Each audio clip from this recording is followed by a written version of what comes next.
diabetes in women, lifestyle modification and nutritional strategies, a clinical and public health perspective. So I will cover on the definition of diabetes, diabetes statistics, gender-specific risk factors, prevention strategies, nutritional and lifestyle approaches, clinical and community implications, and key takeaways. So, as per the definition, it is a group of metabolic disorders of carbohydrate metabolism in which glucose is both underutilized as an energy source or overproduced due to inappropriate gluconeogenesis and glycogenolysis, resulting in hyperglycemia. So, diagnosis as fasting blood glucose greater than 126, 2 hour postprandial greater than 200, or HbA1c greater than 6.5. And in a patient with classical symptoms of hyperglycemia or hyperglycemic crisis, a random plasma glucose of greater than 200 mg per t. So what the statistics says. So as per the IDF 2025, 589 million adults were living with diabetes in 2024, expected to rise by 643 and 852 by 2050 to 52 million adults living with diabetes are unaware. 3 in 4 people live in low and middle income countries. Prevalence is 12.7% in urban and 8.8% in rural. 635 million adults aged 20 to 79 years are living with impaired blood glucose, that is almost 12%. 1 in 5 live births are affected by hyperglycemia in pregnancy. And 3.4 million people died as a result of diabetes in 2024 and responsible for at least $1 trillion in health expenditure in 2024, 12% of the global total spent on healthcare. So where we lies? So we lies on the second place, and we have 9.8 million people with diabetes in 2024, expected to rise by 157. 1 in 2 are undiagnosed. 4 in 5. Two-thirds of the people with diabetes live in urban areas. Three-quarters in working age.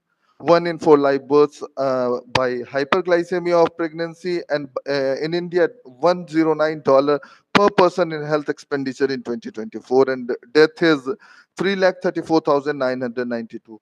So there is a rising burden of type 2 diabetes mellitus in the world, and at the same time in the women globally. Around 200 million people worldwide is currently having diabetes. 2045 projected to be 313 million, and it is the ninth leading cause of death in women globally. And India has over 77 million people with diabetes. Women represent a large and growing population. Urban 11 to 13% prevalence, rural 4 to 6. So developed Indian women, it develops diabetes at lower BMI compared to the Western population due to higher central adiposity and insulin resistance. Less frequent health checkups for women. Cultural norms often prioritize family health over personal care. Urbanization and sedentary lifestyle, increasing prevalence of obesity, PCOS, and gestational diabetes, and unique vulnerability due to reproductive years and menopause. So there are some of the gender-specific risk factors, that is PCOS, gestational diabetes. PCOS, it affects 8 to 13% of women of reproductive age and is closely associated with insulin resistance and obesity. It increases the risk of developing diabetes by 5 to 10 times.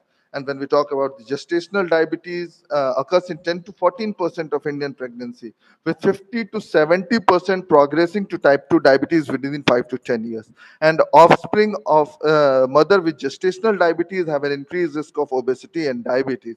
Use of hormonal contraceptive and hormonal therapy, it can unmask or exacerbate underlying glucose intolerance in predisposed individuals. In menopausal females, estrogen deficiency in postmenopause increases visceral fat and insulin resistance. Risk of dyslipidemia and endothelial dysfunction and metabolic syndrome also arises. So prevention focuses on weight control, resistance training, and monitoring cardiovascular health. So obesity and fat distribution, when we talk about the Indian women, they tend to accumulate abdominal fat even at lower BMI, and the waist circumference, that is the waist circumference or waist hip ratio, that is a better predictor of type 2 diabetes risk in women rather than when we talk about the BMI. And there are different socio-cultural factors that leads to limited physical activities due to caregiving roles, poor access to preventive health services in many regions, nutritional inequalities, large to eat least nutrient dense foods. So in different life stages and how we prevent in different life stages. So in the adolescent group, the key stage to instill healthy habits, rising obesity and insulin resistance from a poor diet and inactivity need early supportive intervention. Promoting nutrition, activity and self-esteem help to prevent lifelong metabolic risk. In case of pregnancy, gestational diabetes, which is significantly raises the future risk of type 2 diabetes, prevention include healthy weight gain, diet and activity during pregnancy. Postpartum monitoring and lifestyle guidance are vital to reduce the long-term diabetes risk. So tailoring prevention across the lifespan in younger women, focusing mainly on education, habit formation, and addressing psychosocial factors. In case of pregnant and postpartum, integrate diabetes screening and lifestyle support in obstetric care. In postmenopausal, prioritize metabolic and cardiovascular health, including bone health. So our diet plays a vital role in the management of diabetes. So we have to choose our diet to defeat the diabetes. Either we have to go green or we have to go red. So lifestyle changes, it is a big step toward diabetes prevention, help to prevent the onset of type 2 diabetes. Prevention is especially important if you are currently at an increased risk of type 2 diabetes or diagnosed with pre-diabetes because of excess weight or obesity, high cholesterol or a family history of diabetes. Making a few lifestyle changes may help to avoid the serious health complication of diabetes in future, such as nerve, kidney, and heart damage. So, why lifestyle matters? Because lifestyle changes can delay or prevent diabetes by up to 58% in high risk individuals, especially effective in women with pre-diabetes, gestational diabetes, history, PCOS, or obesity. So, what are the mechanisms behind this? As it improves the insulin sensitivity, reduces the visceral fat, enhances beta cell function, it reduces systemic inflammation and oxidative stress. So, there is, of course, the advantage of non-pharmacological approach. That is, it is safe, low cost, and sustainable, encourages patient empowerment, avoid side effects associated with medications. So, lifestyle domains with strong preventive evidence, physical activity, it is a powerful, low cost intervention for type 2 diabetes prevention. More than 150 minutes per week of moderate exercise, it improves the glucose control, lower visceral fat, and boost fitness.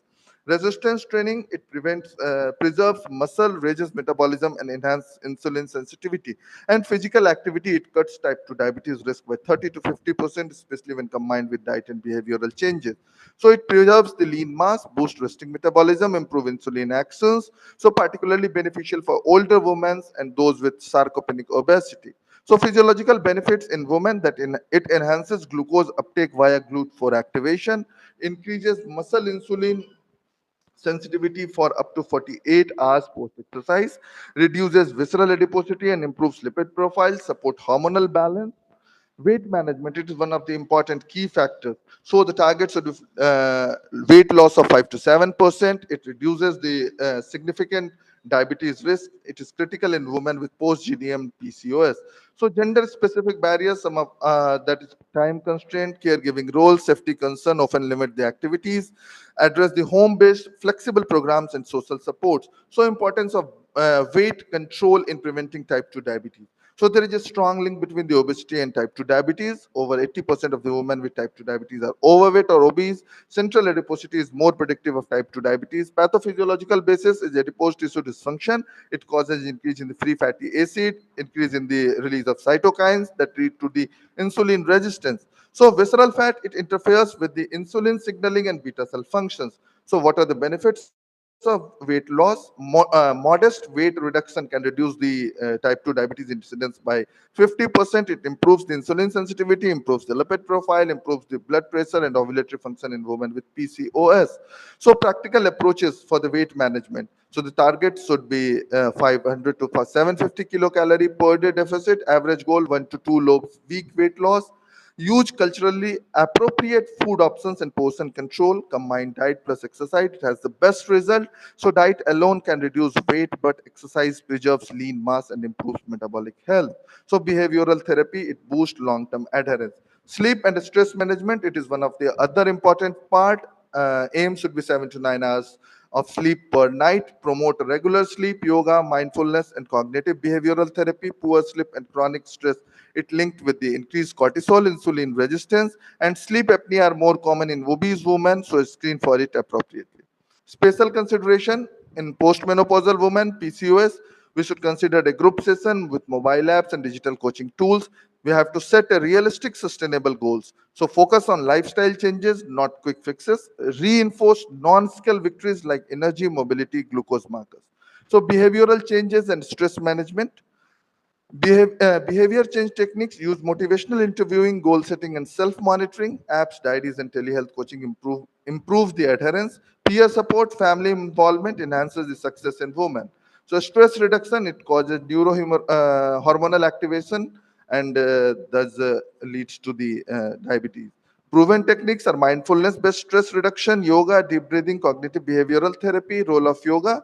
Practice of yoga is a promising adjuvant in diabetes management. Diabetes-related physiological effect of yoga, leads in the reduction of fasting and PP blood sugar, total cholesterol, LDL cholesterol, blood pressure and heart rate, reduction in the body weight.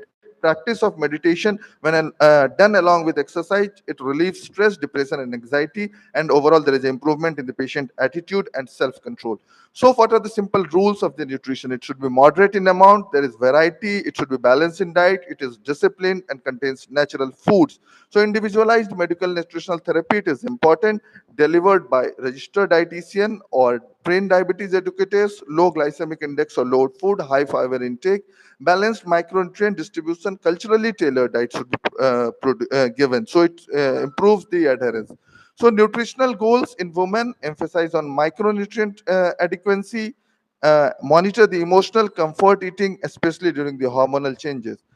Evidence-based dietary strategies, low glycemic index and low glycemic load diets. We should go for the Mediterranean diets, high fiber plant-based diets.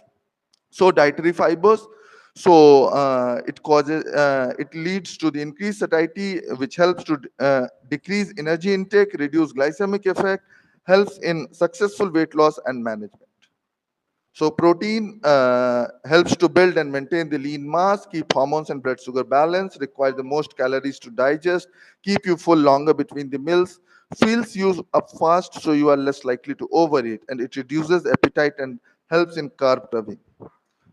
So we should get the adequate proteins. Fat quality, emphasize on monounsaturated and polyunsaturated fat. Limit saturated fat to reduce lipotoxicity and insulin resistance. Micronutrient, go for the magnesium, vitamin D, and chromium. It improves the insulin sensitivity. The women are often deficit in key nutrients. Recommend food-based source first, supplement only when needed. Meal timing and frequency, intermittent fasting and early time restricted feeding promise to improve the insulin sensitivity. Regular meal timing improve glycemic control and support circadian rhythm. Lifestyle activity and non-exercise activity thermogenesis, it helps tailoring for special population. In case of pregnant and postpartum, use walking, prenatal yoga, light resistance exercise. In PCOS, considered high intensity intervals for insulin sensitivity. In postmenopausal, emphasize weight bearing and balance exercises. Nutritional counseling, it should be patient centered. Use open-ended question and active listening, motivational interviewing, and goal setting and action planning. So we have to set a SMART goal that is specific, measurable, achievable, relevant, and time-bound. Encourage self-monitoring by food diaries and by different apps. So practical strategies and tools for nutritional counseling, use a visual aids and educational material, behavioral technique, and technology and follow-up.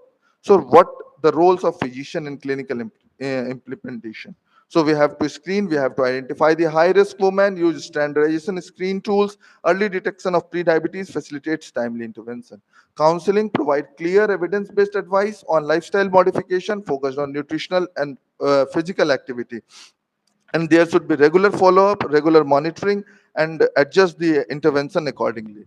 So we have to go for a collaborative care model with the help of dietitian, physiotherapist, and exercise specialist, other team members that may include psychologists, nurses, and health coaches. So what are the Deepak sir, benefits of? please Yes. hurry up. Wind up, Yes. please. Benefits of collaborative cares, improve patient adherence and satisfaction, address complex multifactorial natures of diabetes risk comprehensively, facilitates personalized and sustainable life modification. So prevention is possible and of course it is cost effective. So effectiveness of medical nutritional therapy. So what we see, there is an increase in the HDL cholesterol and there is a reduction in each of the HbA1c, fasting, total cholesterol, LDL, triglycerides, systolic, diastolic, overall weight, and the reduce in the diabetic medication also. So the take-home message: type 2 diabetes in women is growing epidemic, affecting all age groups from adolescent to menopause. Prevention is achievable through timely screening, lifestyle intervention, and public health awareness. Lifestyle modification and dietary strategies, it remain the most effective and sustainable tools for prevention. So investing in prevention today, it reduces the burden of complications tomorrow. Thank you.